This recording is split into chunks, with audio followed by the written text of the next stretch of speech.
రోజుకో వంట ఛానల్కి స్వాగతం సుస్వాగతం. నన్ను చక్కగా ఆదరిస్తున్న మీ అందరికీ నా కృతజ్ఞతలండి. ఈరోజు బీరకాయ ఉల్లికారం కూర చూపిస్తాను. బీరకాయలు ఒక 1/2 కేజీ బీరకాయ ముక్కలు ఇవి ఇలాగా సన్నగా పొడుగ్గా తరుక్కోవాలి. ఇలా ప్యాన్ పెట్టుకుని మినపప్పు, శనగపప్పు, జీలకర్ర, ఆవాలు, ఒక 1/2 డజన్ ఎండుమిరపకాయలు వేయించుకోవాలి. అయితే అంటే మిరపకాయలు మీ కారాన్ని బట్టి. జీలకర్ర బీరకాయకి మస్ట్గా ఉండాలండి. జీలకర్ర వల్లే రుచి వస్తుంది.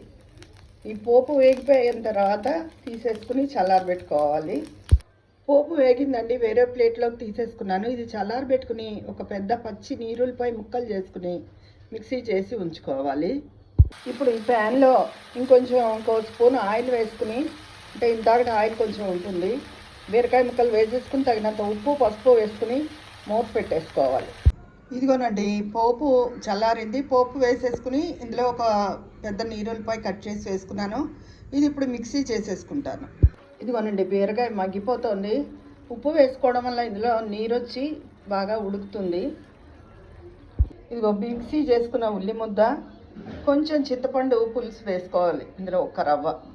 ఇదిగోనండి, బీరకాయ ముక్క మెత్తబడిపోయింది. ఇప్పుడు ఉల్లికారం వేసుకుని ఒక 2 నిమిషాలు ఉడకనివ్వాలి.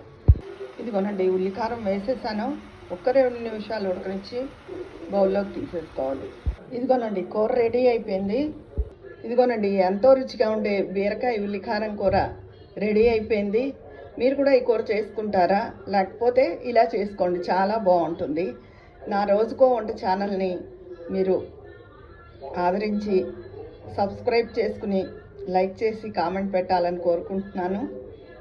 ఉంటాను, మీ విజయ పన్నాల.